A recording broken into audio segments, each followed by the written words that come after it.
Hello everyone, welcome to the channel. My name is Joshua McDonald and today we are going to be talking about some of the most overpriced vehicles in 2025. So I have them all listed out here at the top. Let's dive into each one and see exactly why. So starting off, we have the wonderful Mercedes EQE SUV, Advanced Adaptive Adventurous. 0 to 60 in 5.9 seconds. Fully electric, 270 miles of range. Let's check it out. So lots of cool Mercedes marketing here. This vehicle up front does look very futuristic. You have the cool Mercedes logos inside the grille, but this thing is super expensive. It is loaded with a lot of, I would say, unnecessary technology. The upper model has a screen for the passenger. You know, all of this is one big screen. So imagine if that thing goes out and you have to replace it. That's probably like 10 grand right there. As soon as you drive this thing off the lot, it is going to depreciate like a tank. If you guys have ever looked at one of these in person, you'll know Mercedes dealerships are discounting them significantly up to, you know, 20, 30, $40,000. It's just actually ridiculous how much discounts you'll see on these things. But great performance numbers, great charging numbers. This is one of the best EVs you can buy, but it is not the best one you can get for the money. There's a lot better options out there for a lot less. Here's a guy swiping his Mercedes card for charging. But let's check out the pricing on this and see how much it costs. So we'll start off with the base model. $64,950. And for a nice one, the AMG goes all the way up to $97,000 before options. Most of the time, you'll see about $10,000 in options on this thing. So bare minimum, tax, tags, and fees, you're looking close to 80 grand for one of these EQEs. $80,000 for a two-row SUV. Not a good choice. Let's move on to the next vehicle, the 2026 GMC Hummer EV SUV. This thing had a lot of hype when it first came out. Dealers were selling this over MSRP, and that's because it has impressive numbers. When it first came out, it had 11,000 pound-feet of torque, but as you can see, it is very expensive. This one in this picture is $105,000. 319 miles of range, four-wheel steer, Super Cruise, 830 horsepower. Very, very impressive numbers. 0 to 60 in 3.5 seconds. While it is a very aggressive and beautiful vehicle, $96,000 for the 2X, $104,000 for the 3X is very, very unaffordable for a lot of people. If you guys are looking at a adventure SUV, you can check out, you know, like a Jeep Wrangler, Ford Bronco, you know, stuff like that, which is half the price for a very nice one. So this is about double the price of a nice Jeep Wrangler Rubicon. While the numbers are impressive, it is an electric vehicle, so you do have to center your life around charging this thing. But overall, not the best thing to spend your money on. Look into leasing if you're interested in this vehicle. Next up, we have the 2025 Jeep Wagon Ear, more specifically the L model. So let's take a look at the Wagon Ear specs. Number one, residual value. That was in 2023. It's 2025, guys. This thing has one of the worst residual values you'll ever see. 420 horsepower, 10,000 pounds towing. Pretty impressive towing numbers for an SUV.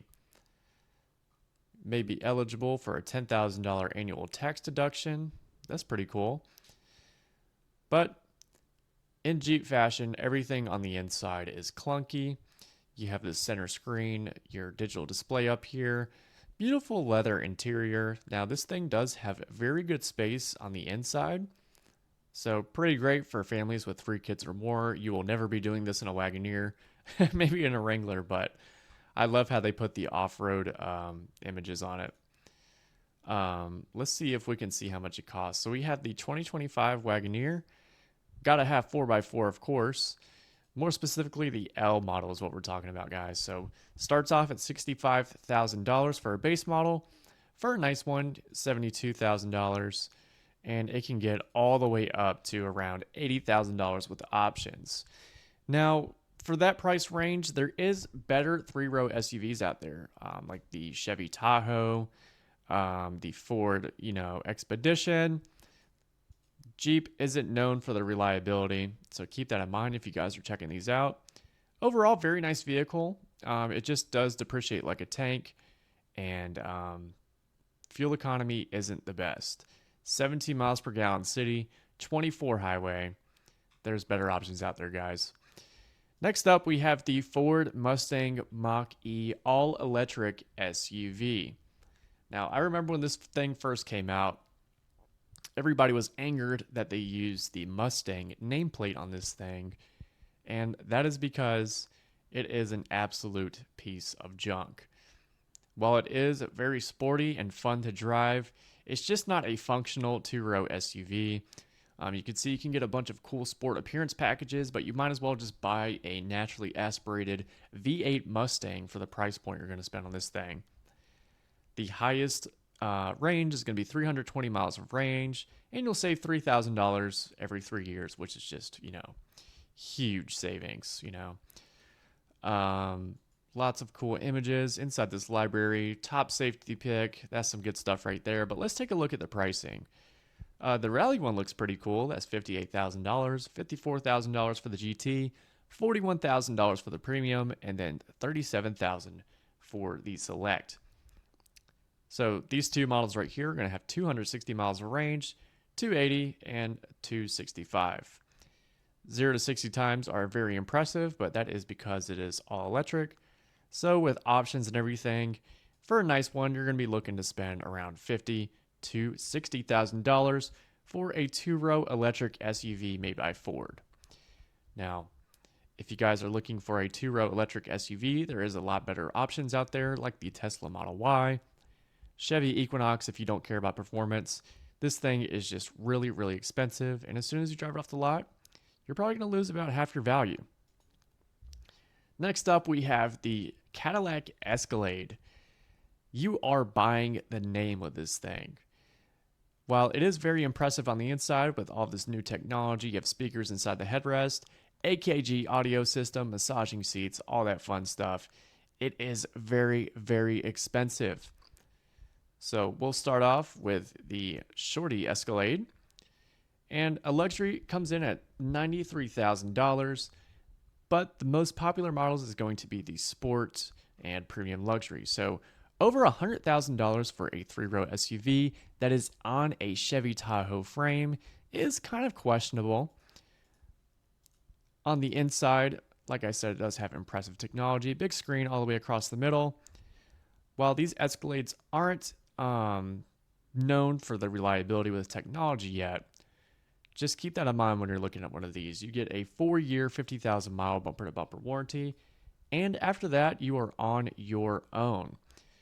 Not the best space in the back. The cargo area lacks a lot, but like I said, you are buying the name with this vehicle. So that is the 2025 Cadillac Escalade. Let's move on to the 2025 Toyota Land Cruiser. Starts off at $56,000 for a base model. Now, the competitors in this segment are the Ford Bronco, Jeep Wrangler, all of those fun adventure vehicles.